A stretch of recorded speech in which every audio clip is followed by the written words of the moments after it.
There you go. Today is the 28th of May 2021, the public discussion with TVP Support. Benjamin is hosting. All right, so I'm just going to go through not a few, these are suggestions. I should remove these rules because it feels so strict. If you want to volunteer, let's talk about that afterwards. When we join these places, this particular place, the goal I have is to keep it regarding the Venus project. So sometimes I might have to interrupt to take it back to this particular subject, which I would like to stay on. What you can do to assist me in making this go smoothly is to try to frame your question as best as you can. What do you want to know?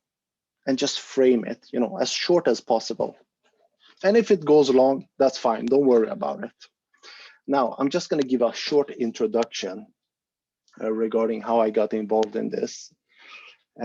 So I saw a movie, let's call it that, a documentary or whatever you want to call it, called the Zeitgeist movies. And this particular person that created this was talking about the problems in society, but he hadn't any solutions. He got in contact with Jacque Fresco, and he said, you have these problems, here is my suggestion. And he included them into the Zeitgeist series. And whenever I saw this person, I could not relate to him because the topic was so different from what I was used to. I wanted to listen to the problems. And this is what usually occurs in today's society. Sometimes people send me videos and they say, what do you think about this particular person? And I would say most videos that I watch regarding people talking about society and what to do, the formula they use is this.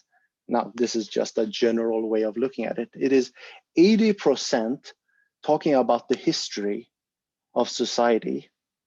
So they go through the history, this and this and this and happened. And then they talk 15% about the current situation. And just before they're about to exit, they say, do this. Here's the solution. And they want to, I'm finished. Thank you. This is where the Venus project is very different. We have a lot to say regarding what to do. For us, we would rather talk maybe a minute about the history of man, a minute about the current situation, and the rest of the time we would like to spend regarding what to do about it.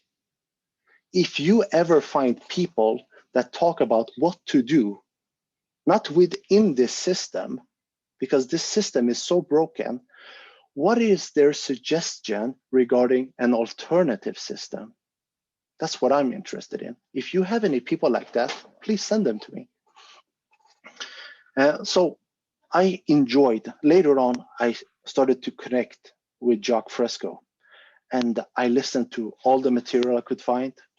I started reading the books, and I started to create sessions like this to discuss this topic because nobody in my surrounding was that interested.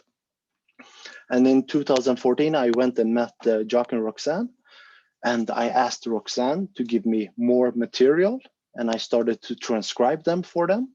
They have a lot of lectures. I became a regional coordinator for Sweden, and now I'm going through something called the Social Cyber Education Project. And that is some form of to do more, to show that you grasp the subject. Oh, sorry, let me just turn that microphone off. Okay, so, and later on, when I'm finished, I can take on 5-6 people and educate them. And we're gonna build upon this.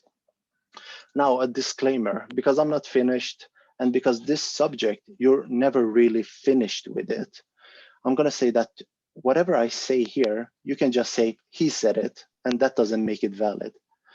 but I have been doing this for many years. So this is not just making things up. I have a lot of references regarding what I'm saying to you. Okay, so now I'm gonna try to, Aziz, I'm gonna try to explain to you what this is, okay? Which is, let's see if I can draw something, because my drawing skills are so tremendously well. I'm gonna try to draw something for you. Okay, so you have today's society over here.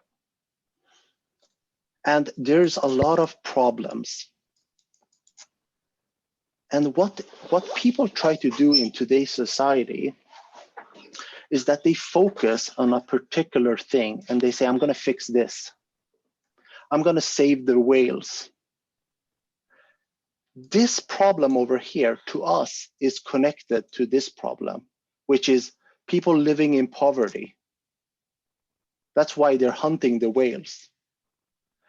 Pollution is connected to this because the boats that they use, and because they are poor, they can't afford to think about nature. They're trying to survive the day. So to us, in this society, you have a million problems and people can't take it on. So they say, I'm not gonna take it all on. I'm just gonna say, I'm gonna choose this particular thing to focus on, or that particular thing. Sorry, I just have to turn off. If everybody can please keep your microphones off, and later on when we have discussions, we can turn them on. Sorry, there you go. And so that is today's society. Now we're not interested in these ways of fixing things. What we are trying to do is say, we need a new system, a totally new redesign of our culture. And that is in essence what the Venus Project is trying to suggest. And what we call that is a RBE, which stands for a resource-based economy. Now, what is a resource-based economy? In this society over here, you use money to determine what you can and can't do. Money is the decider. But the thing with money is that it does not reflect reality. It reflects an illusion of what we can do. Now, what do I mean by this? Is that, for example, now with COVID, when the government is having problems, what do?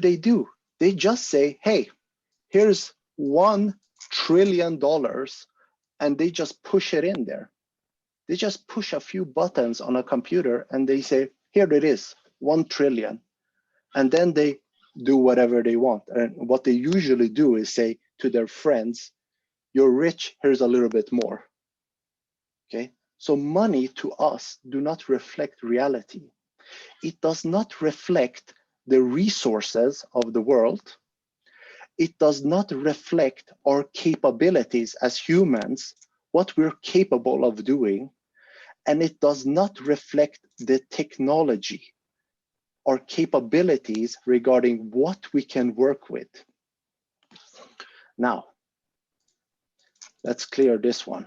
If we would go to a planet called Mars for a particular reason, and I put you there, and you're there with 10 of your friends, what determines how you can survive there? It has nothing to do with money. You can have all the money in the world and you will say, what can we do with this? I can't use it. You will look at what does the planet have? It has a lot of sand. Great. Can we do anything with it? Maybe, if you have something you can work with. If you have a technology that can construct buildings with sand and it uses solar light, for example. So you do an inventory of the planet Mars and you look at the capabilities of these 10 people. that will determine how your life is going to look on planet Mars. It has nothing to do with money. So money to us was appropriate many years ago. Today, it is a restriction. What does this mean? It means that when Henry Ford, he started to create cars, okay? He said the car costs $1,000 for me to make, just as an example. So I'm gonna sell it for $1,500. When he improved his technology, he said the car costs $500. Now I'm gonna sell it for $1,000. To us, this is appropriate. The better the technology becomes, the cheaper the product is going to be, should become. It isn't that way today. Today, they don't care what capabilities they have. They ask, what will they pay for this? I can make 1 million cars a day. But if we make more money selling 10 cars, why should I make 10 million? We're not here to give people, the capabilities to get around. We're not interested in that game. We're interested in the game of making money. So to us, this society is going to have great capabilities of producing, but the incentive, if it's money and they can make more money by not producing, they will go down. They will turn off the machines and say, no, I'm not producing. Why should I produce more things? Why should I make life easy for other people? Now, as you notice, Aziz, it's a difficult topic. And this is just one aspect of it. This was the technical aspect of it. Now, there are other things we can talk about. And the most important thing to us, the barrier you will hit while discussing this topic is the way we look at people. And to us, we have to re-educate people that engage in this subject to look at people in a different way. Now, I'm going to ask you something, if you don't mind. How would you describe human nature?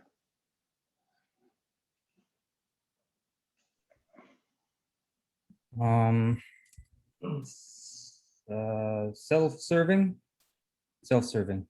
Okay, so would you say it's inborn?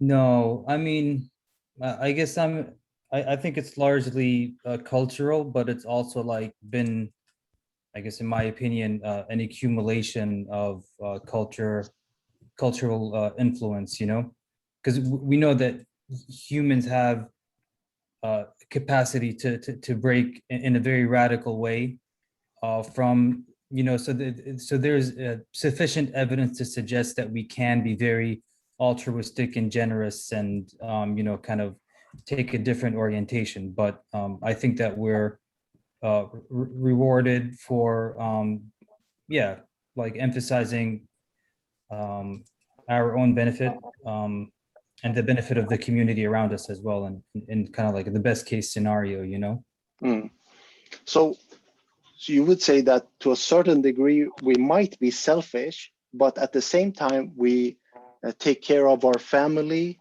our kids, and the community, and maybe the country, so it can be expanded upon. Now, how do you look at free will? I think free will is it's real. I mean, it's very much so there, and it's an important component of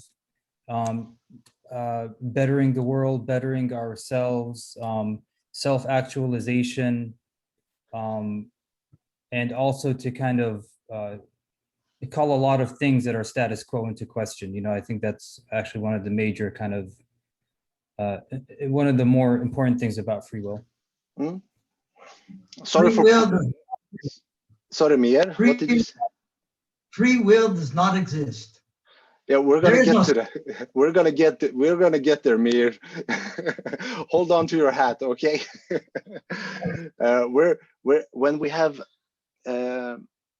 When we have new people, it is very difficult to just say to them, you know, Aziz, there is no free will, there is no human nature. You know, it doesn't work like that. So just like, for example, if you would have said that to me 10 years ago when I started off, I would have spoken exactly like Aziz did, which is perfectly fine. There's nothing wrong with it. Now, here is an attempt to talk about this subject in a different way, okay?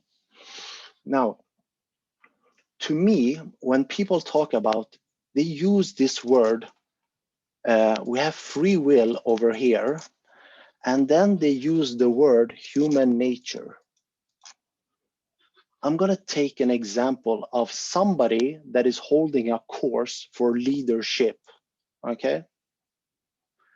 Now, when he's holding this course, he says, I'm doing it because I know I can change people. I can make their free will, you know, they have free will in there, therefore they can become better leaders. So if I give them advice, they're going to become better leaders. When this person fails with someone, he says it's not this person's nature. He was not born with this. So free will, he uses that term when he's making his business claim and saying everybody can change, everybody can be improved upon. When he fails, he says it's human nature. I can't do anything with it. It's fixed. Now, in the past, some people have told me,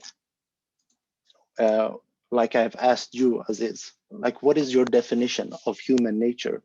And they said, for example, to survive. To survive is human nature.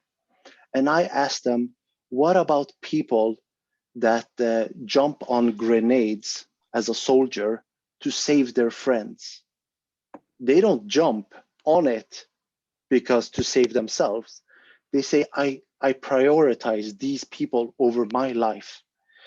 To me, that means that they were educated, they have been brought up to put that part of them aside for a second, and then they do something.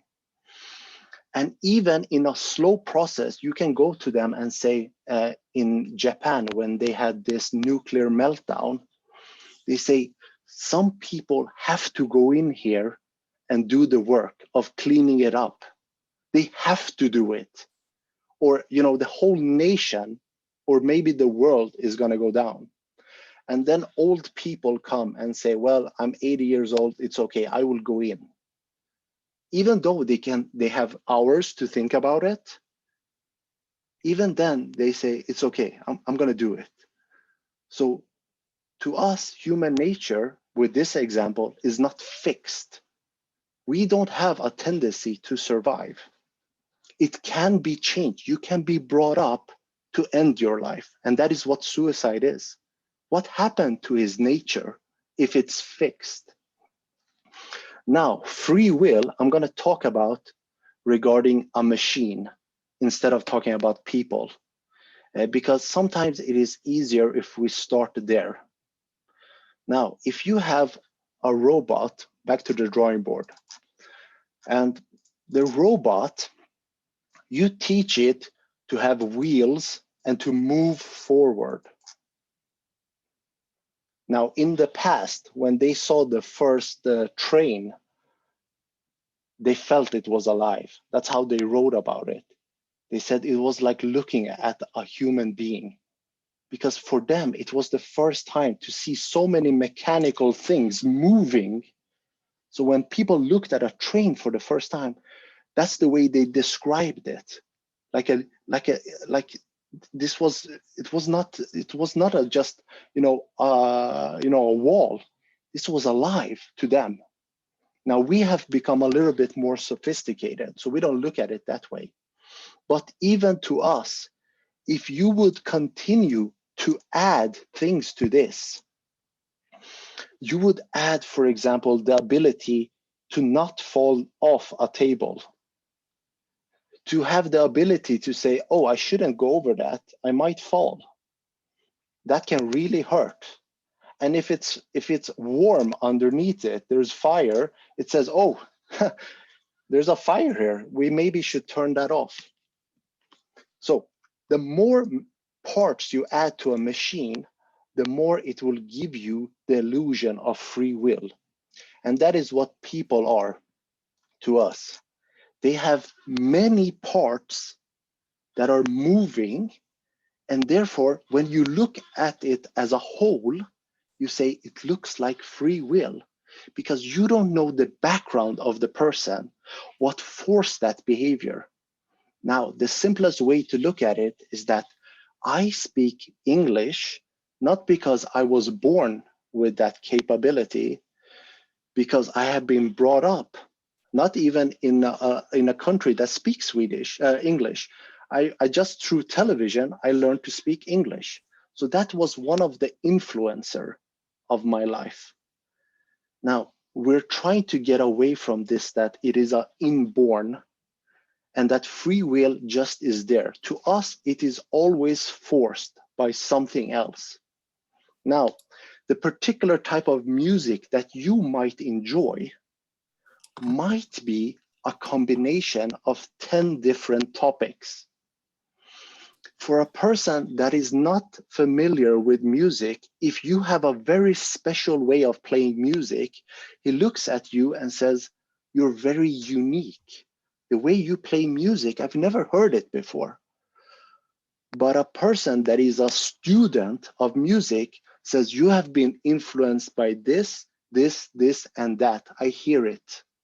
Just like a painter, a person that studies paintings looks at it and says, you're using this technique, and those are the colors that was used by Leonardo da Vinci.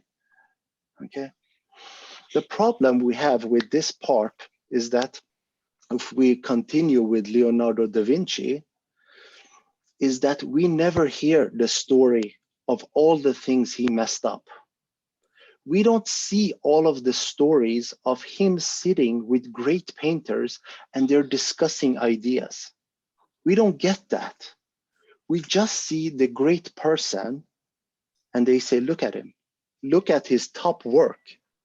But they don't see everything he put in the trash and said, it's not worth a shit. Millions, no, but thousands of paintings that he never finished and just threw away. So when we talk about a new society, this is one of the problems that occurs, is that even if I show you the greatest of all worlds, people say to us, you can't change people. And that's what we don't agree with. And I'm going to do an exercise here with you guys, and I would like you to participate. Now, some person asked me, you can't move people into the new cities. Like there is no capability of moving people around. Can somebody just give me a suggestion? I want to get this person from this city to this city in today's society. How can you get a person to says, I'm going here? Does anybody have a suggestion? How to get them to move over here? Put money over there. Yeah, put money over there. You say, you get 50 here and 100 over here. Okay. Now we're going to do something else. He's getting 100 here. How do you get him here where he gets 30? Why would he want to go there? Can somebody give a reason why somebody would leave 100 to go to 30? Cheaper housing prices. Yeah, that's a good one. A cheaper. So he, at the end of the day, he has more money. But if we stay away from money, what can this person be searching for that they find here? Better Time. access to resources. Access to resources? And somebody said something else? Payman, I said time. Time, for example. For example, if this is a community and they have their own community of time. But for me, I work at a university, and sometimes we have professors that come there. And I know, especially professors in Germany, they get much more payment there. But the university I work for has a very high status amongst universities. So they say, you know, why do you want to come here? You know your pay is going to be lower. They say, yes, but I want to come here because this particular university is a very important one and has a lot of prestige to it. I want to work here. So money isn't everything, and moving around people is not a problem at all.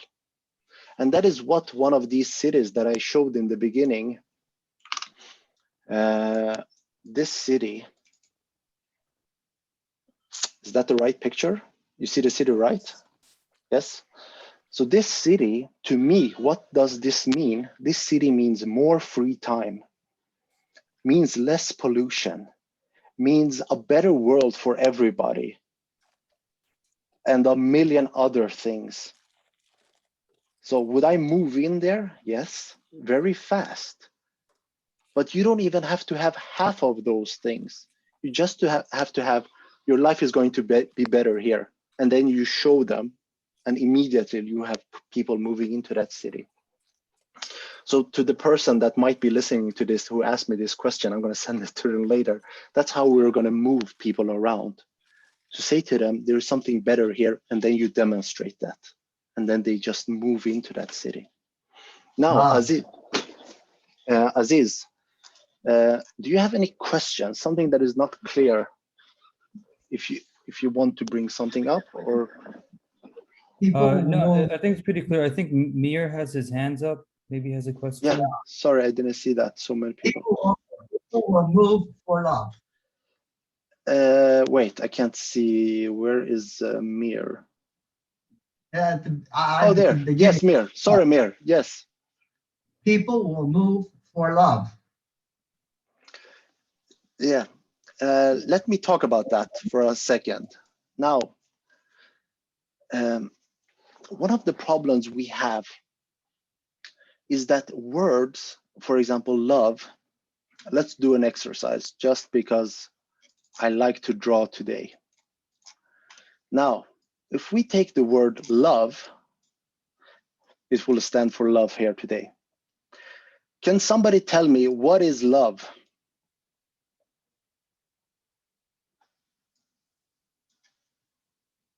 What is it? Love's extensional. Love is extensional. Something else? What form of love are you talking about? Yeah, that's the question. What form of love? What is love? Well, I mean, you got love. Intimacy. Intimacy. Reciprocation. Yeah, I don't even know what that means, but if you say so, Adam. Well, you get romantic love, and you get love as an empathy. Attachment there. Attachment. Okay, we can stop there. Now, the problem with words today is that, just like you noticed right here, is that love is not like saying, what is 1 liter milk? If I say, what is 1 liter milk? And I come to your house and say, please, can you give me this? Our problem is solved almost immediately if you understand what a liter is. Okay, this is very clear language. Love is not a clear language. It is an interpretation of a particular word. So when we say people will move in for love, it's a difficult subject. But if I say to you, you will have better housing, you will have more free time, you will have, You don't have to pay your bills. I think that is enough. That will move everybody in there. So you have to give them descriptions that they can associate with. But unfortunately, love is not a word. I know everybody understands it. I know what you mean when you say that, Mir. I'm just trying to show the troubles that can come from it. Because sometimes when you talk about the world that we talk about, and you say, I want to see a world where everybody has the best, everybody has the same, then immediately somebody says, that sounds like communism. Wasn't that what they tried in Nazi Germany? So instead of giving them words, try to give them a description. This. And then they say, I don't agree with this, then you discuss that topic.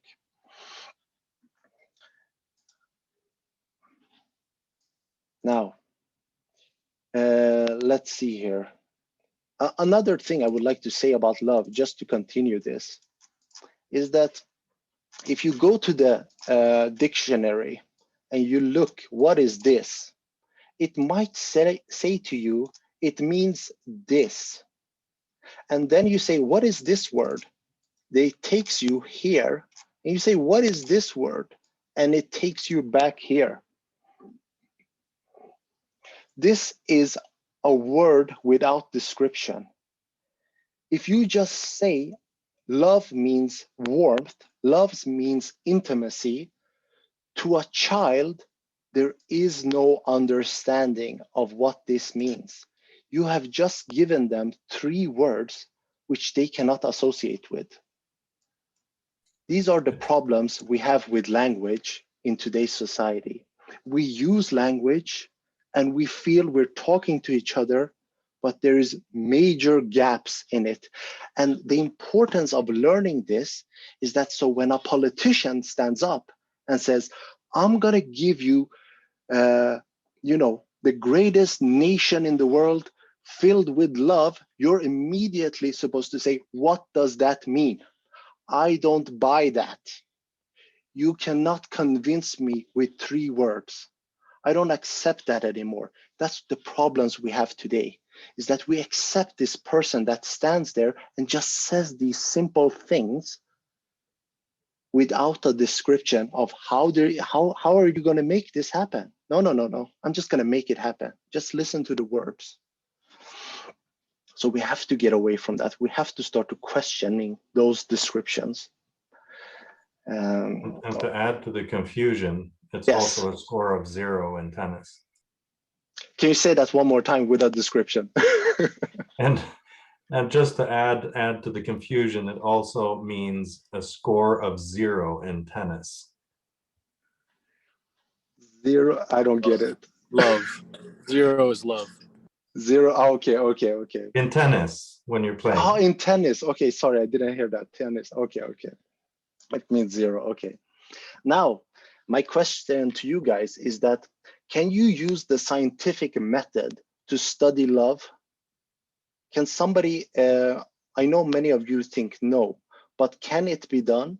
Does anybody know how it can be done using the scientific method to observe what is love? What do you have to do? Don't be shy. Careful analysis of all the factors. Yeah. And dopamine, you can measure a lot of the chemical responses in your body, the flush rate of your skin, Cortisol level. Cortisol. You can actually measure a lot of that, and it has been done. Yeah. The main thing is that even if all of those things are done, the person that does that particular study says, this is my description of love. That it isn't complete, it isn't finished. It is just a way of explaining what I'm looking at. For example, if I would simplify it, I say love means to hug another person. And then I sit and I look at you and you hug your wife 1 time. I say 1 time, 2 times, 3 times. But this person only hugs 1 time. So based on what I'm describing, love this person loves the other person more because he hugs them more. So if you can describe it, then we can look at it and say, measure it. Pejman, I'm sorry to interrupt you. I'm just Yeah, gonna need to hop off. Don't worry about it. Thank you for so joining much us, for Aziz. welcoming me. Thank you so much for welcoming me and just giving me this overview. I have a high tolerance for people testing my ideas, and this is one of the reasons that I think I'm in this space, and perhaps we're all in this space, is to have these kind of in-depth conversations where our things that we take for granted are challenged, and I'm looking to grow just like anyone else. So yeah, thanks again for welcoming me, and I'll keep an eye out. I'll definitely watch the video, and you guys will be seeing more of me hopefully in future Zoom meetings, and we'll have fun together. Thank you so much. Aziz. Thank you for joining us. Bye. Okay, guys. So let's open it up. Does anybody have any questions regarding TVP that they would like to ask? You can also post it in the chat if you want, if you don't have a microphone. Peter, can you assist me with keeping an eye on that? I just looked now, no I didn't see anything. That's fine. Just turn on your microphone and ask the question. What about the model cities? Yes. What about them? What is your question regarding that?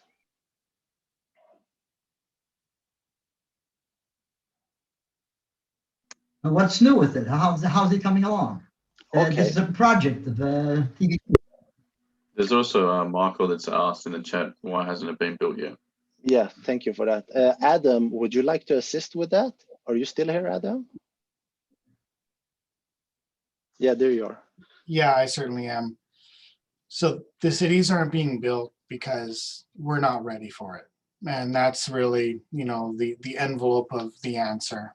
Part of it is technical, part of it is financial, and part of it, the largest part of it, is cultural.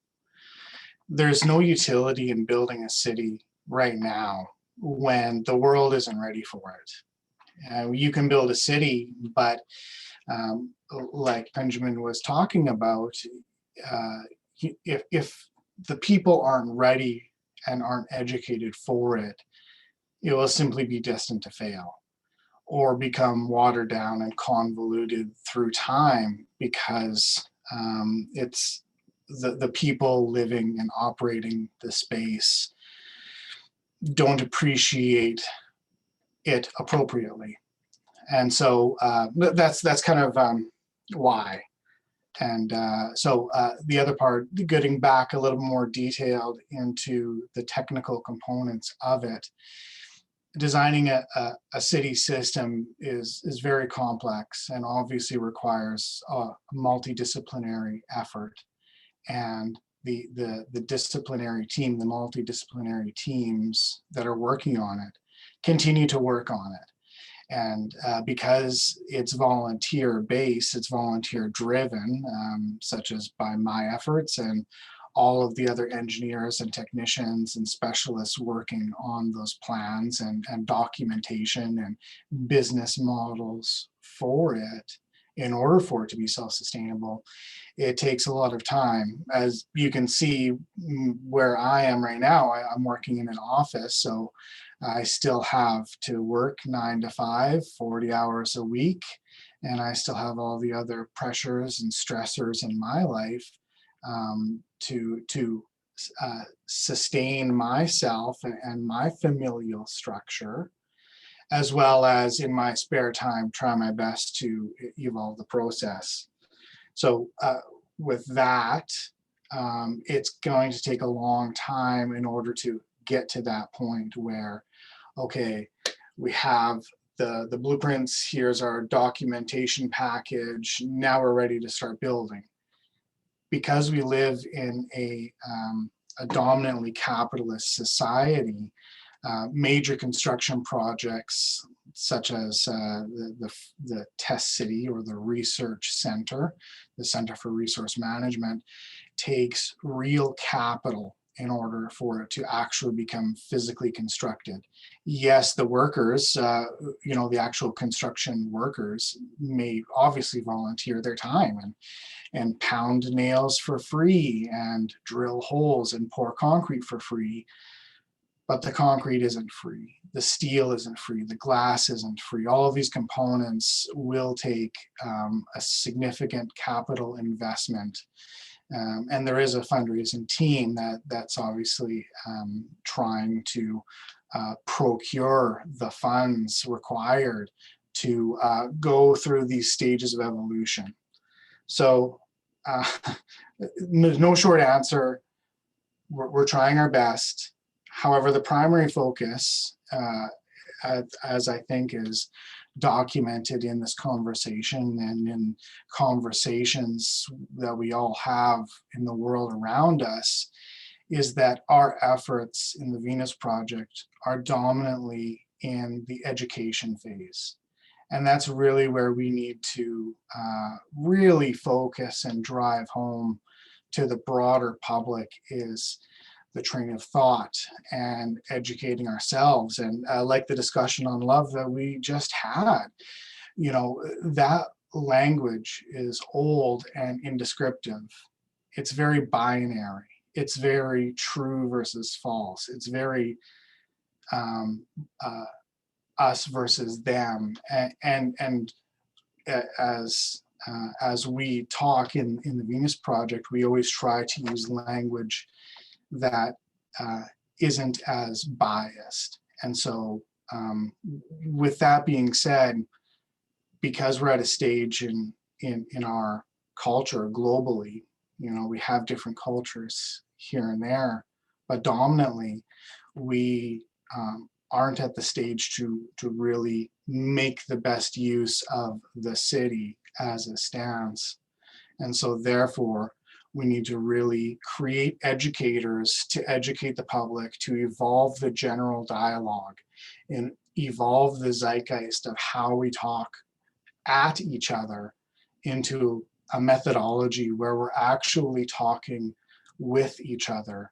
And the words that I'm saying to you get processed, and then the feedback that you give to me gets processed in such a way where we're creating a way to communicate that's less filled with confusion.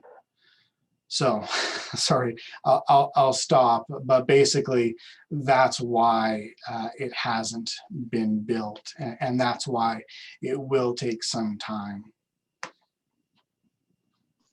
Thank you, Adam. There's a couple things in the chat. Sorry, Paige. Yeah, sure. Which one? Let's see.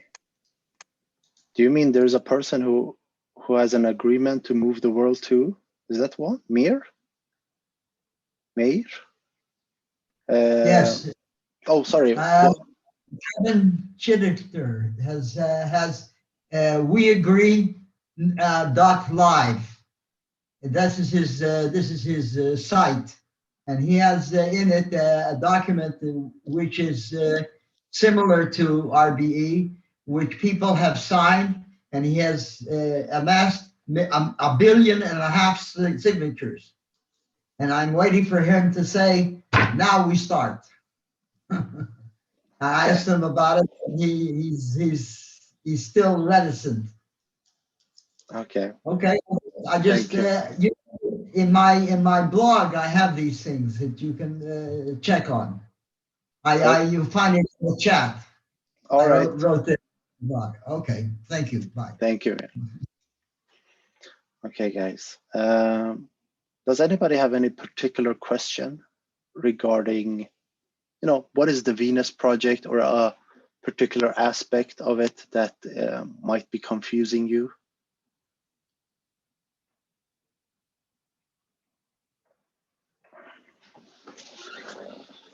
I have a question, Sure. and it's kind of a bit what Adam was talking about, but there is notably a reluctance to take steps and do actions today, because of course yes, you can't go full bore and build that city and boom, everything is going to succeed.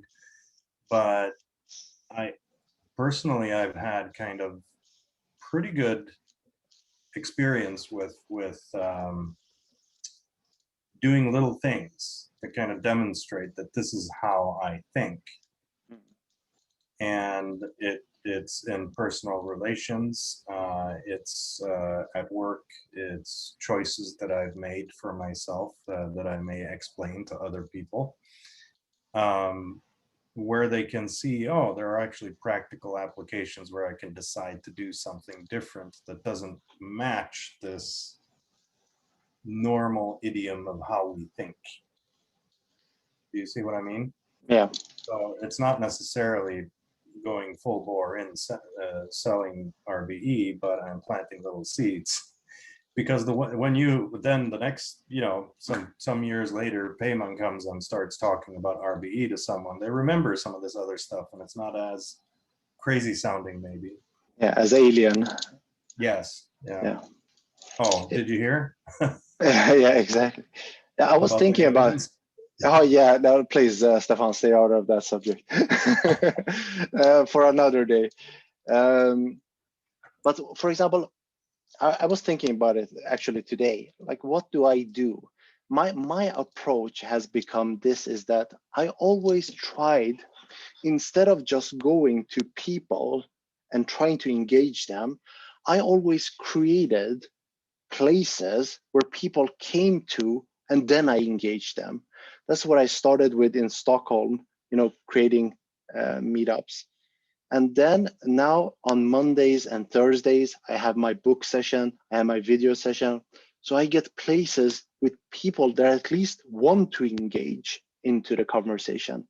And then I have these public sessions. And now I'm also participating in educating the new regional coordinators. So I got 22 weeks with them, and I see them 2 days a week. So that has always been my personal approach, is that how can I create a place where I get people that want to learn? Because to me, there is enough people for me to spend time on. But I can imagine Jacque Fresco, when he started, he had your approach, because at that time there was nobody. He had to go to places and say, you know, how can I get these people interested in what I want to talk about? And he had to start from scratch. He had no videos, he had no models. So he had to slowly, you know, what you're doing, slowly, you know, tossing something and drawing them in. And then he built upon that.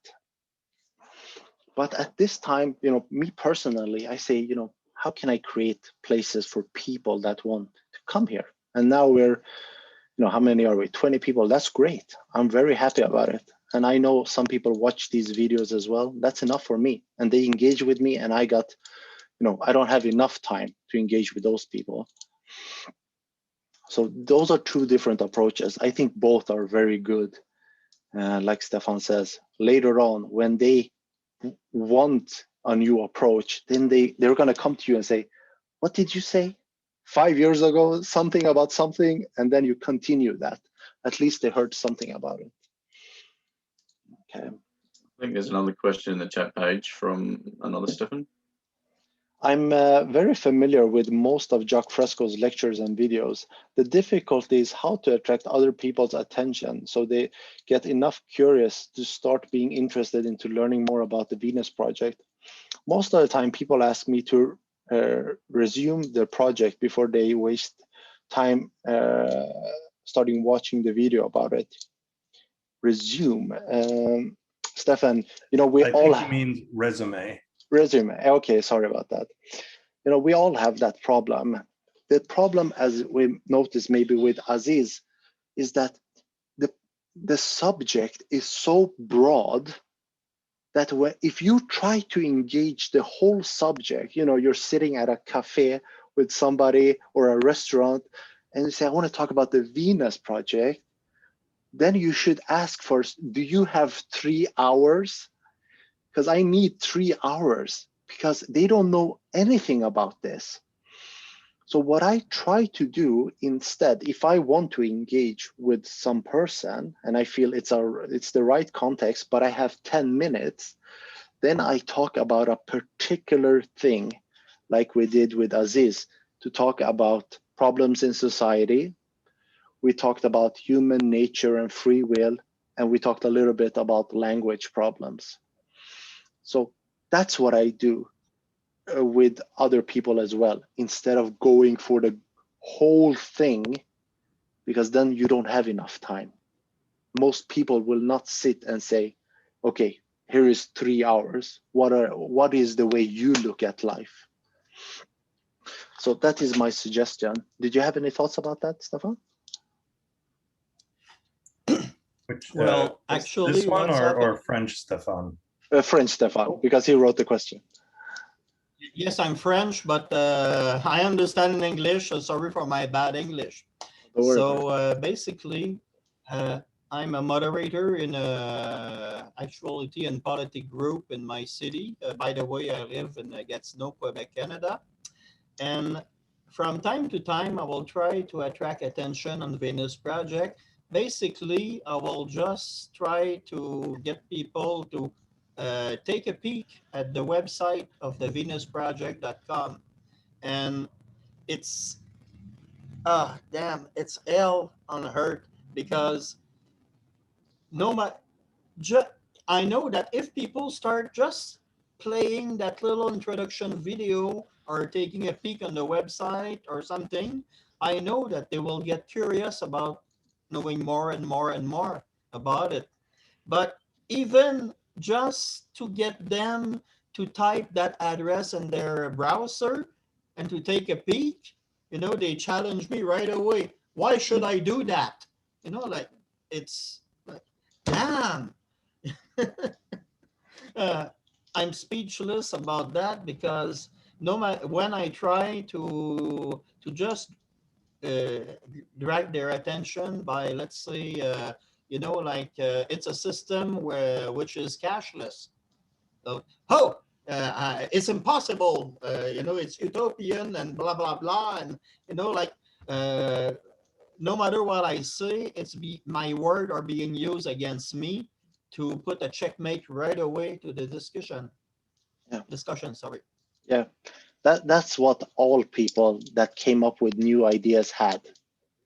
Whatever field, I know. there's very few people that, that's the greatest exercise we are constantly trying to get better at, is to have this, if somebody sends me a video, I do everything I can not to judge it, not to say just because it starts, oh, look at how this person looks. Oh, he's talking about this subject. I say, what can I learn from this? Maybe I can have some use for it. But most people have been brought up not to have that flexibility, because it has not been reinforced. You don't have a society today that constantly, pats you on the back and says, new ideas, great, keep on changing, keep on, evolving. They just say, do you know what you're talking about? And if you say, I'm not sure, then you say, get out of the way. Where's the person that is sure about life?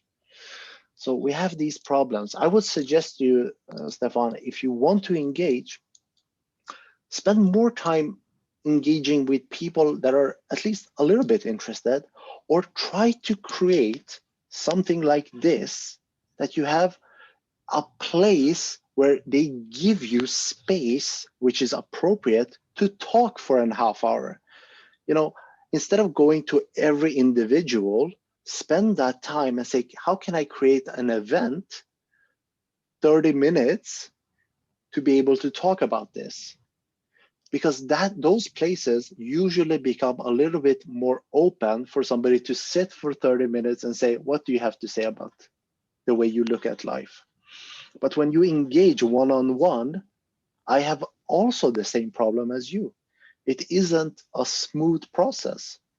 It is not the normal context which we're used to just, give people that space to say whatever they want.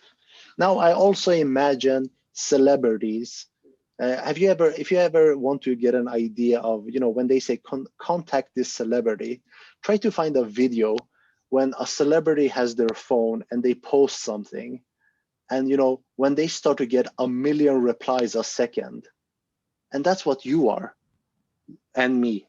We're that 1,000,005 coming in there and say, I'm important.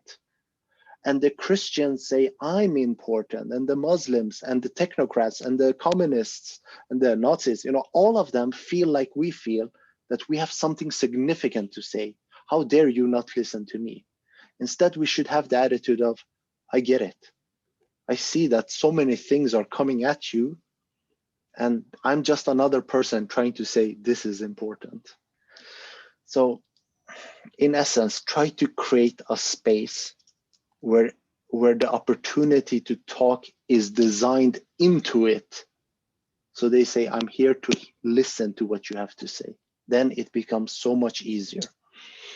And even if 2 people show up, those 2 people are there to listen. There was something in the, you know, in the schedule, and they say, hey, something about the future. Well, I'm interested in the future, instead of pulling on every person you see. Okay, guys. So when you're True. yes, please. I agree with that. By the way, like I wrote in the chat room, I'm very familiar with most of the video of Jacque Fresco. And oh, sorry, I have so many things in my mind. I'm losing what I was about to say. Okay, yes. So I'm very familiar with that, but of course it took me times and very big interest to spend the time to grab all the big picture of, through most of this lecture. And right now, by listening to you, the way you talk about it, I'm learning. Thank you very much, because I'm learning a lot of a different approach to talk about it. So I wanted to tell you, thank you for that. Yeah, thank you for listening. And I just want you to know that I've been doing this for 10 years, that it was not easy. I've done 1 million mistakes. It was never easy. I remember when I met Stefan for the first time, I was not happy with how I interacted with him. I felt like I remembered it for years, because I was like, that was not an appropriate way to talk to a new person. But this is the journey, that if you want to become better at something, there's going to be constant failures. And I've gone through almost all of them. So this is what you have to do. You have to start somewhere, and you should go in with the attitude that I'm probably not going to be able to get this idea across, but I'm going to do my best. And and next time you improve upon it, and next time you continuously improve upon it. So that's the main lesson I have learned. And I would say that don't stop learning. Just like you feel today that maybe I taught you something, that is the journey. And the more you read the books, the more you continuously watch the videos, the more you're going to say, hey, I didn't think about that. I missed that part, or that has now become more clarified for me. So continue the journey of learning. Thank you. Thank you. And I'm just going to say this also, there always comes people that say, sorry for my English. And I don't know why they say that, because your English is perfectly fine. I had so many people say that, and never have I felt that their English was not fine. It's perfectly fine. Don't worry about that. Maybe I should say sorry for my bad accent. Not even that. I don't notice accents. Okay, so let's see here. So Radu, do you have a microphone? Yeah, sorry about that. Hi, yeah. Can you just give me what is this? What are you trying to say with this text? Oh, yes. It was just kind of a, if anybody's interested in checking up on the profile. Okay, that's listed. Yes. Starfleet. Okay, hoping. Yes. Okay, so the collapse, I can talk a little bit about how we view the collapse of this society. And then for yourself, you can compare it to whatever it is that you have learned. So the way we look at this society is that it will come to an end, like everything else. There is nothing that lasts forever. Everything is in constant change. But in today's society, they would like you to feel that it is fixed. Hey, Randy, let me just turn that off. So they want you to feel that it's a fixed system. Now, the way we look at today's society is that the goal of today's society is to make the dollar. Where's the money? It has nothing to do with saving the environment, creating better schools. That is what they say to you. And they might mean it, but at the end of the day, they have to look at, are we making enough money on this to be able to continue? So when you have production, you have your nice factory here and you're producing something, your main goal is to increase profit. And what you want to lower is cost. You want to constantly lower that. And people are cost. They don't like paying your salary. If they can find a machine that replaces you here, they will toss you out. They don't wait until it's fully, in line with each other, because this machine doesn't stop working only when it breaks down. But it doesn't take any breaks. It doesn't take any sick days. It doesn't come and say, well, I'm not feeling well, I'm gonna just hang around today, or they don't sit in there talking with their colleagues. It works. It does the job. So before, even if it's more expensive, there's many other costs than your salary. So people will be replaced by systems or machines, and companies will increase their profit. And while they're increasing their profits, they will also increase their productivity.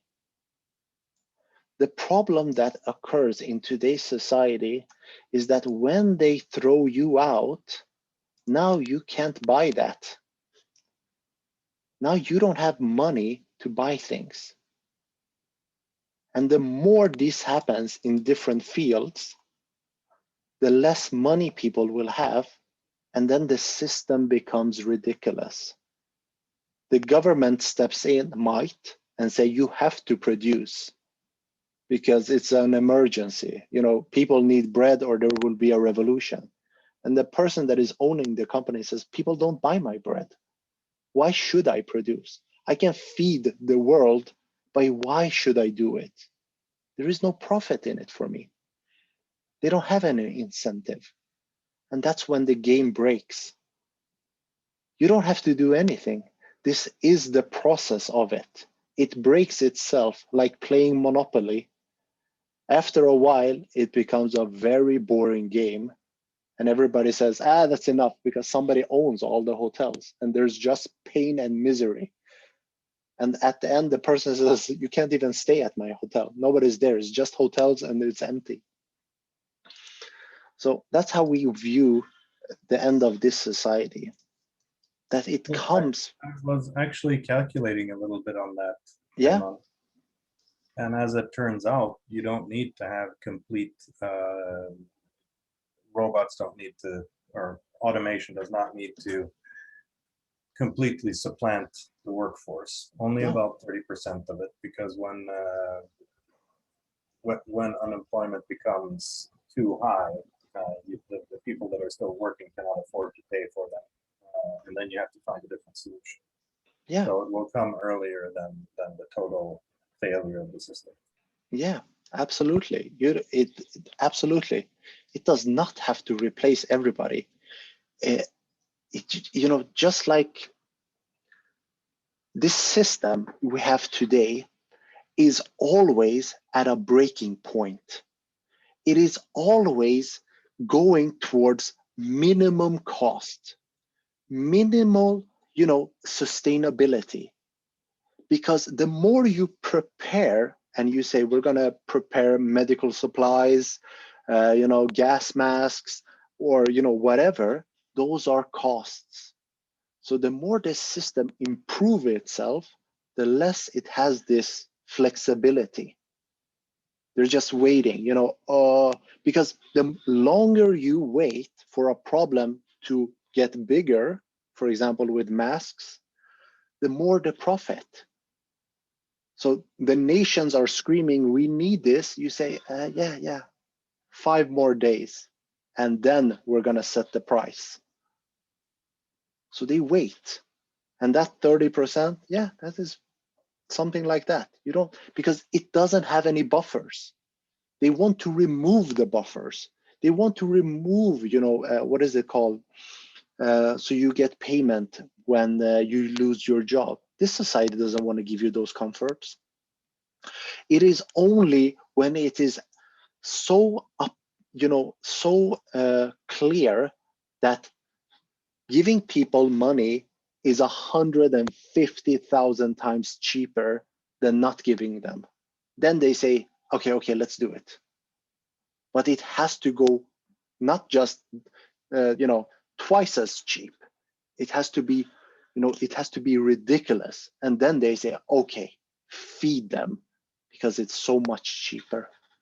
That's what they did. I saw a TED Talk with homeless people in New York. And they decided to give these people, a lot of them, housing, not because they care. That is what they say. It's because it's so much cheaper.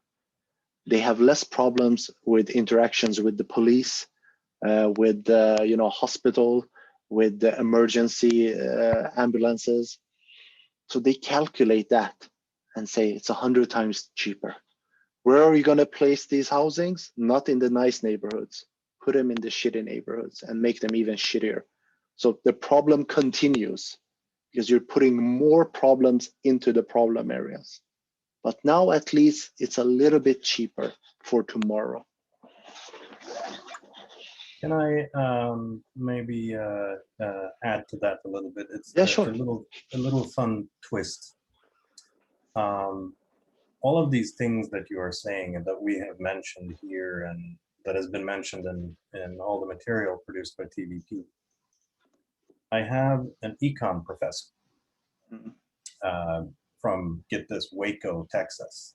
But anyway, he's, I will present each and every one of these arguments and he will buy them, each one. And when I put it all together, no.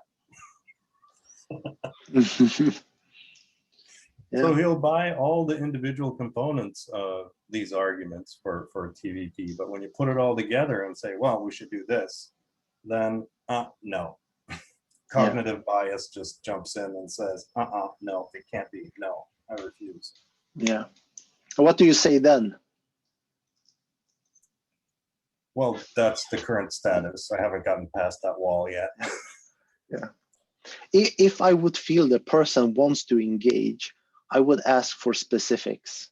I would say, what particular thing, if I feel that the person wants, I don't feel like this person wants to engage, because the person would have asked, I still have a problem with this area.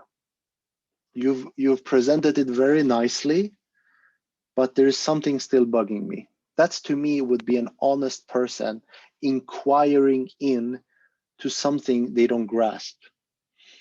So that's what I would, if I wanted to engage, I would lead them towards that. I would say, what is still bothering you if you're interested?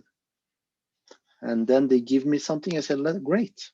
Let's work on that. See if I can clarify it. If I don't, let me know. So I'll try that. I've gotten all the small pieces accepted. I just haven't gotten the whole accepted yet. On grounds of being preposterous. Yeah. It is very important to save yourself a lot of time when engaging with people. And the way to do it, to me at least, is to look at how they're asking a question.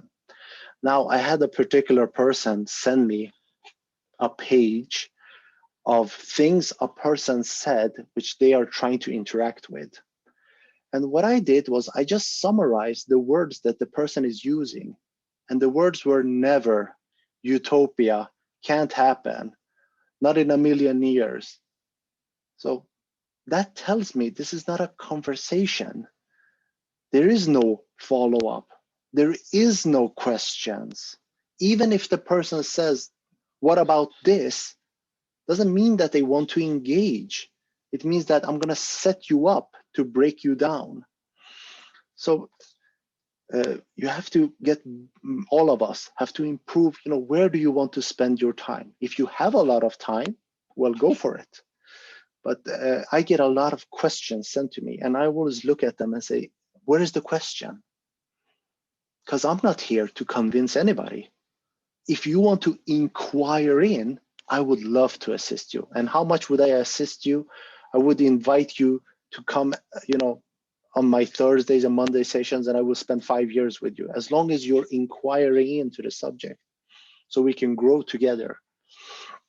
But I don't want to convince people. I just want to say, are you interested in this? Yes, then I can assist you as best as I can. Because the way I look at people that engage is that they're helping me.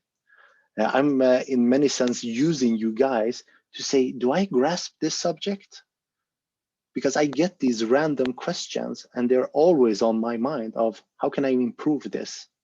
Because I'm really interested in this subject. So it's a constant learning. Payman, you're a very honest person when it comes to this, and you have a very open approach. Most people become a bit internally to themselves defensive, right? Yeah, yeah. And they will employ all the techniques that they have learned. Like a straw man, for instance, presenting what you have said in kind of a ludicrous or misrepresenting what you've said and then answering that question and making it seem odd. It kind of jerks the discussion around a little bit. Yeah. There's sort of, so it's not entirely binary that somebody is interested or isn't interested. Sometimes they're in between. Yeah. But maybe for the benefit of learning debate technique here, I will post in the chat a list of all of those techniques somebody may employ upon you. Yeah. And you can look them up. You can Google them yourselves and study it. Then you'll figure out how to combat them. Yeah. I have a question. When was this TED talk about this housing, and how recent was it? I can send you that link later. All right. It's no problem. I can find it for you. No problem. Yeah. Cool. Yeah, if I would notice that somebody wants to win an argument, I try to avoid those engagements. It is only if it's here, because here, or I'm on a particular place where I have to engage, which I really don't like. I really don't like those kinds of situations, because it is like being a doctor that says you have to wash your hands, but everybody else has been brought up not to wash their hands. They don't see the relevance in what you're saying. So you're on a losing streak before you even begin. Just by them presenting you, you're losing, because they're projecting into what you're talking about heavily. Like this is this and this and this and that, even before you speak. So that is the problem we're going to have when we are given the opportunity to speak. And then they say, you have 20 minutes and you have 20 minutes. The person you're arguing with talks about the things everybody understands. I'm talking about things people don't understand, and I'm given the same amount of time, which makes it very difficult. In the future, when you have somebody talking about a new subject, a more appropriate way would be to give the person that has the normal way of looking at things, you give him 20 minutes, the other person gets a handicap. He gets 5 hours because the subject is new, because he has to change the normal way of looking at something. And that's what they do in running. If you have a handicap, they say you start 3 seconds earlier, and then you start running, and then the person that has it a little bit better, he goes, and then the next, and the next, and the next. So we need those. I would stay away from that area if it's possible. Or if you enjoy it, Stefan, engage. Some people like that. I don't. But if you do, go for it. And please teach me afterwards when I have to engage with those. Okay. For those that have their cameras off, if you want to ask a question, you can put it in the chat. And if anybody else have anything they want to bring up, don't be shy, guys. This session is for you to be able to grasp the subject better than you did in the past, hopefully.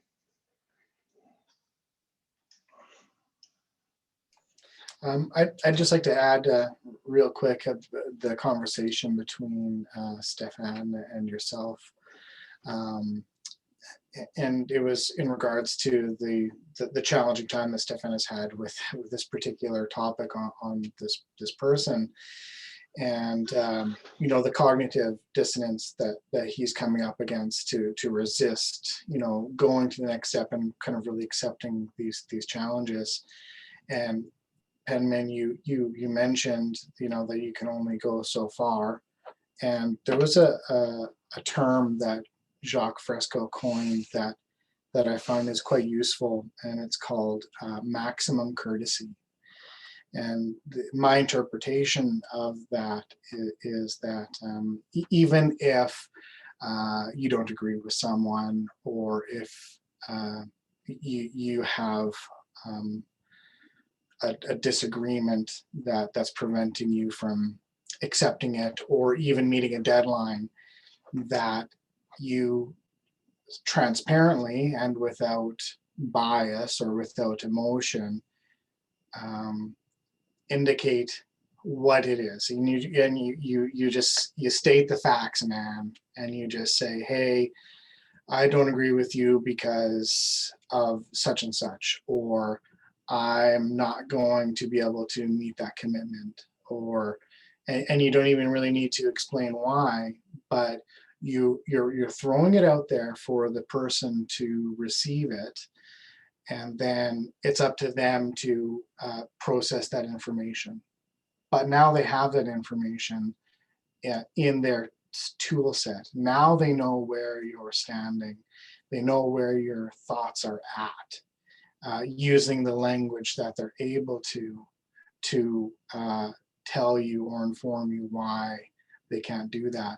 And so maybe, Stefan, if you can push that person to into that direction, I think that what I'm poorly describing is a path that Pendrin was talking about, where you force that person to kind of reveal what are some of the factors that is making them resistant to not accepting or fully appreciating or going to the next level of understanding more deeply these particular topics. So that way then you're armed with that information, and then you can use that as the basis to work on that with your next step. And so it took me a while to understand, and I don't believe I'm doing my interpretation, my explanation that I have in here justice by using the words that I just described to describe the terminology that Jacque Fresco had coined, which is maximum courtesy. And so I just think that that's something to keep in mind whenever we're talking with people, and I run into this as well, is that not using so many words, especially nothing as esoteric as maximum courtesy, because then you're just going to come off as being pompous. but understanding that you need to get that out of them so that way you have that information that you can use to tweak and change the words and the methodology that you're using to communicate with them to hopefully connect to them more appropriately the next time to get one step further. Anyways, I just wanted to add that as a side discussion. I'll try that approach. I believe the barrier is very emotive, or just what's the name of it? Cognitive dissonance. Your tendency to reject ideas that simply cannot fit into your worldview. Yeah, and so obviously that's going to be a challenge for that person and for you explicitly to work on that, because obviously this cognitive dissonance is based off of this whole stack of papers that they have in their head about why this doesn't work. And so you got to take it one at a time and then work on it until eventually that pile of reasons why it doesn't work eventually dissolves. But of course, how much time and effort do you want to invest before you realize that, hey, this is going to be one of those people that it's just not worth it? I recall Jacque Fresco describing maximum courtesy as saying that I used to think like this and so, but now I think differently about this and that. There's a security in the other person to tell them where you're at. Yeah. A simple way of looking at maximum courtesy, just to keep it really simple, is that somebody says to you, can you take care of my kids? I'm going on a vacation. And you say, I don't like kids. I can't take care of your kids. To tell them where you're at. Now, in today's society, somebody might say, how rude. But if you like people that are honest, you should thank them and say, thank you for telling me that you don't like kids. Because if the house is burning and this person does not like kids, he might run out first and push your kids away. And then you come there and say, what happened? He says, oh, I don't know. But if he had been honest with you and tell you where he's at, I don't like kids. You say, thank you. And we haven't been brought up. I met an honest person in my life. And it was when I went to a store that was closing down. And I've been going past this store for, months. And I'm like, nobody's in here. They can't survive. And I went in there and they had this great sign, which we enjoy. It says 90% off, store closing. And I said, your misery is my happiness. So I went in, I'm going to quickly buy something. And I asked the person working there, can you help me? And he says, no, I really don't care. It's my last day. And I felt like it was so refreshing to meet an honest person. I wonder how many people that work at stores feel like that, but they have to pretend. So that's the one really honest situation I have participated in. And I can't forget that person because it was so unusual. My expectations were, yes, sir, of course I will help you, but I got the complete opposite. So enjoy when people are honest with you instead of pretending. So when they say to you, the Venus Project what? No, sincerely, I don't care. Say thank you. You're saving me time and you time. And then you continue with the next person. Some people will engage with you and just ask you questions, 100 questions. And that is also not what I consider good engagement. Here it is appropriate because this is a place for it. But to constantly ask questions and never do the work is also a problem. So after a while, I might tell the person, oh, you need to watch a lot of videos. I can't be the answer to all your questions. I can't guide you, hold your hand through all of this. You have to do the work as well if you're interested. Just as a funny, Penman, when you were talking about an honest store worker, I happened across this video that I just posted in the chat on Facebook, and it's very funny about a guy who's being honest with the person that he's confronting. And if you want to click on that video and share it, I think it's a good laugh for people who to see a demonstration of how asinine being honest is in our society now, but in the future, how different it would be. Yeah, that's what they say to us. You know, when they look at the world we present, they say, well, everybody feels, it feels so robotic. Now, to me, these people, it isn't that they are robots, they're made to be robots in the position they are.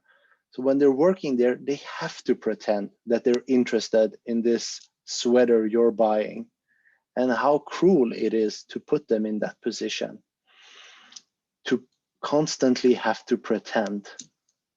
And you know, when you don't have those restrictions, now for the first time, you will have a world where you meet people and they say, I'm not interested in that subject. And you say, thank you. And you know, the journey continues and you're happy that they don't have to pretend with you. So will they be robots in the future? No, I think people will be real for the first time, because nobody can take anything from them. Nobody is their boss in that sense and says, you know, you need to cut your hair. You can't have long hair at this workplace. They don't have those discussions. Okay. If nobody has any questions, does anybody have a last one?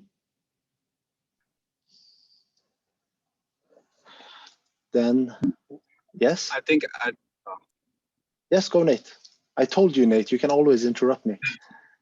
yeah. Oh, just because I've been driving like in and out like to the mountains, so I don't know if you already covered this, but I think you said earlier that you won't engage with someone, or you're less likely to engage with someone that doesn't have questions or as many questions.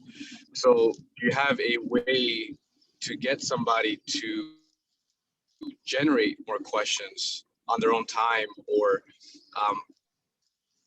suitable to the things that you're speaking about? Yeah, when somebody says something, for example, something they have a problem with, you can give them, for example, an other side of it. And then you can see if the conversation can start from there. If they say, you know, I don't like these kinds of people, this particular race, then you can say, do you think all of them are like that or some of them? And why do you think these particular ones are like this? And then you can build upon that. Or if you want to engage in a conversation with someone, you say, are you interested in social change? Something like that. And they say yes or no, or how interested are you? And then you build upon it and you take it as far as they permit you. And you have to be, you know, always remind yourself that just because you're interested in something, they might be just as uninterested in what you're interested in. So constantly check with them, is this too much? And don't do too much because they get saturated. And that is what I'm trying to keep here, so you guys don't get saturated. So I see you again in 2 weeks or 3 weeks again. Okay, so if nobody has anything more, then yes? Do you have a question? Is it journaled? Oh, Yes, hello. My name is Eric Sears, because I'm at work now where I work there. But you were talking about the resources earlier. Where I live in the north of Quebec, and Fremont is a mining community right next to Labrador West. It's all iron mining, and right now everything's the resources. People work for the iron ore. But now there's a big strike. 2,500 workers on strike at ArcelorMittal in Fremont, Montrite Mine, and Port Cartier. So I think the workers have something to say also with the resource. If they stop working, the resource stops, everything stops. There's 12 boats in Port Cartier port waiting for iron. They're waiting because it's on strike. So I think like workers and people have a power to change things too. Sometimes, if they decide collectively to change things, it works. Yeah, that is a part of social change, is that society reaches a point where some people don't accept it. And then the people in control, they always try to fix it. Here comes the police, or if we can move this company, they start looking into those. And they might say, okay, you get a higher salary.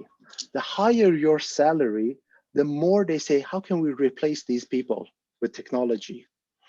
So they don't let go. That's the problem, is that you might win today.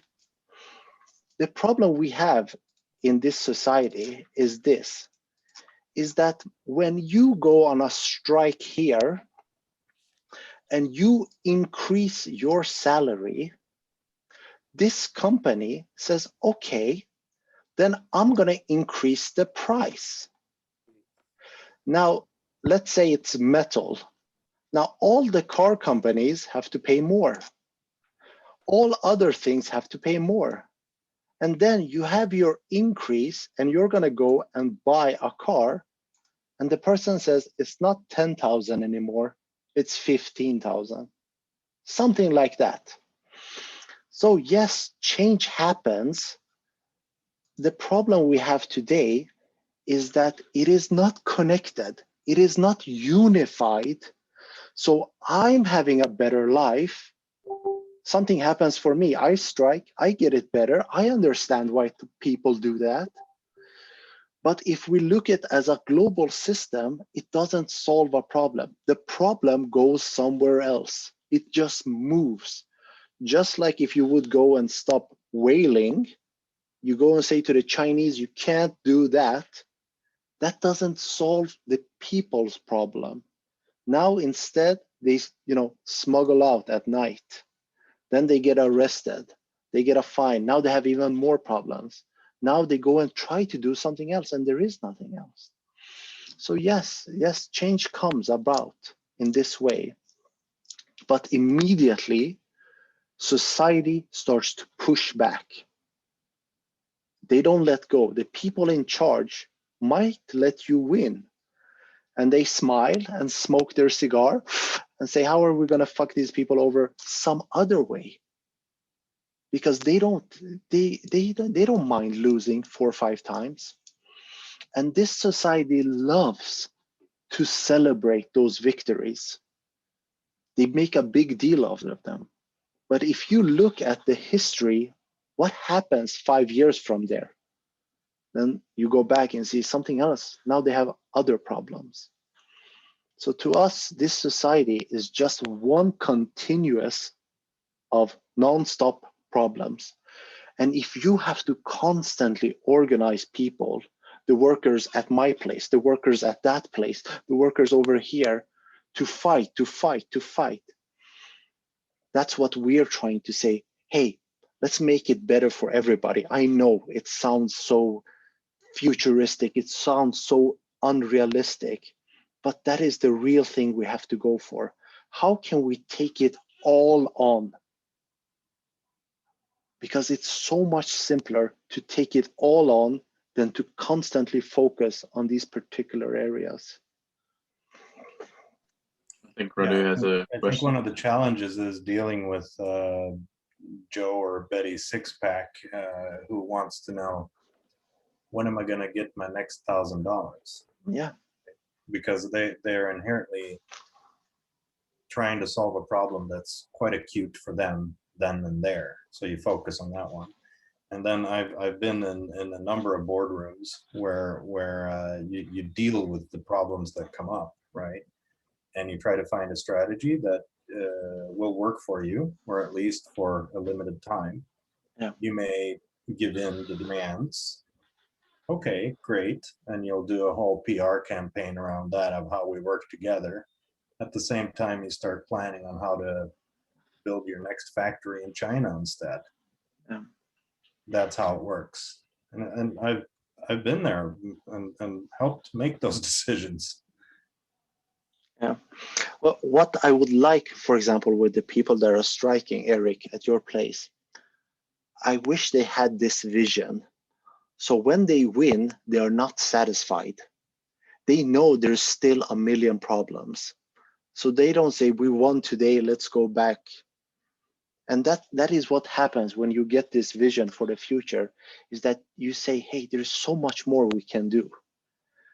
So even if I win today, I'm going to still go for the big goal at the end, which is a better world for everybody, a more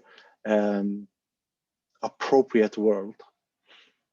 And we haven't seen those visions. You know, how many people that haven't been exposed to this, if you sit down and say, you know, what will the future look like? They only see what has been given to them, which is more misery.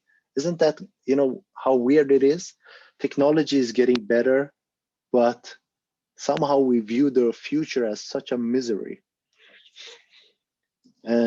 So Gary wrote, the day will come when humanity will wake up to the fact that it can't eat money. I would say it isn't that it wakes up, it is forced to wake up. It is all the elements is pushing towards it. This doesn't work, this doesn't work.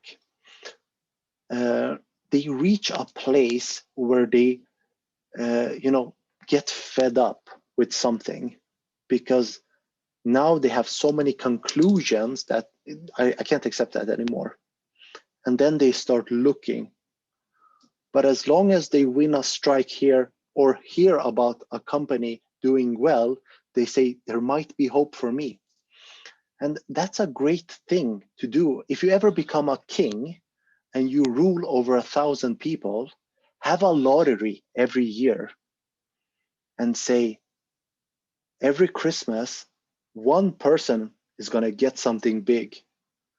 So everybody focuses on that one thing instead of, you know, all the problems they go throughout the year. They just, when will I win? Hopefully I will win next year. And that's what we have today, you know, the dream. Maybe someday I will win. I have sold the idea to several younger people. The end result was they are even less happy. Good job, Stefan. Well, because now they have one more thing to feel bad about, because, you know, they're vegan and they can't eat this and they can't do that and they can't do it. You know, they have this whole list of things they can't do because they don't feel right about it. And then you tell them something like this, and then, you know, they just feel even worse.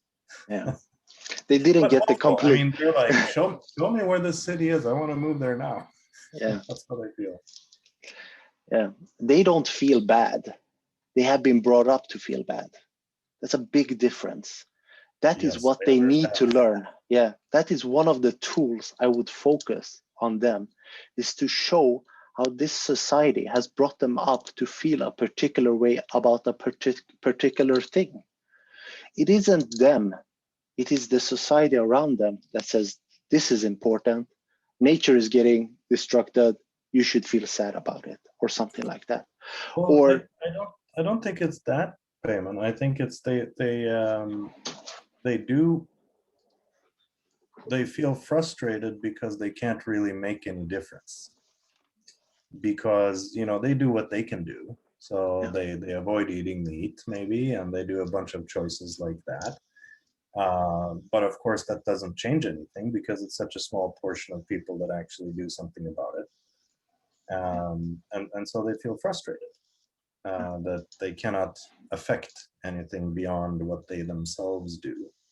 And I think that makes them feel bad. But yes, and fundamentally, of course, you've been trained and conditioned to respond to certain situations like that. Yeah. The greatest thing, yeah, the greatest thing a company can do is to create problems and put the problem upon the society. And that is what recycling is that you have companies that create a problem and society start to say, hey, why is there plastic in my ocean? And they say, because you're not recycling. I'm not saying don't recycle. I'm saying that when you understand that, if you have guilt, that means that you don't get it, that it has been designed by this society to make you feel a particular way about a particular thing. So the greatest thing, second thing you can do as a king is that when people have problems, put it upon them. So they don't focus on you. You have your lottery, and whatever problems you have, that's your problems. And then you take the poor person, the lowest of the low, and you say, look at him. He made it. 1 of a million made it. Look at him. And you put his face on all magazines and say, if you work hard, you can make it too. And then people go around and say, well, maybe I should work hard. Maybe I should make something out of myself. And then they go into this loop because very few people make it. And then society doesn't have a problem. You have a problem. You know, you really sound like my old boss in the US. I really like him. You don't even have to say anything more. I brought up a problem. Hey, look here, there's this problem. We need to solve it. Yeah, what are you going to do about it? Yeah, that's the thing. All right. Okay, guys, I think that's enough for today. So I'm going to post something maybe 2-3 weeks from now, and I really hope to see you then. And please continue to watch the lectures. You know, I am a reflection of Jacque Fresco. I'm a summary. I'm trying to summarize, but he is the source. Stay with the source. He is the one that has done it for so many years. That is the greatest place to get your bearings to take on this topic. And then come here and I will assist you. But look at that and say, hey, I don't get this part. I'm going to bring it to Pejman and we can discuss it. Okay, guys. Be careful not to make him into a guru also, because he explicitly said, don't make me into a statue. No, but we must remind us that when somebody invents something and you want to learn about it, then you go to the source. When you have surpassed the source, then you say, thank you for the knowledge, but I don't need you anymore. And if he was alive, he says, you don't have to tell me you don't need me. Just continue. You don't have to come back to me and say, thank you. I don't need that. Just continue the work. That is what a great teacher is. He doesn't give you any guilt and says, remember me. I helped you. He never did that. He just said, this is what I have to teach you. Now you take it on. And that's what we have to do. We have to take it on and try to surpass him, which is difficult, but that is our mission, to go beyond him. Okay, guys. See you next time.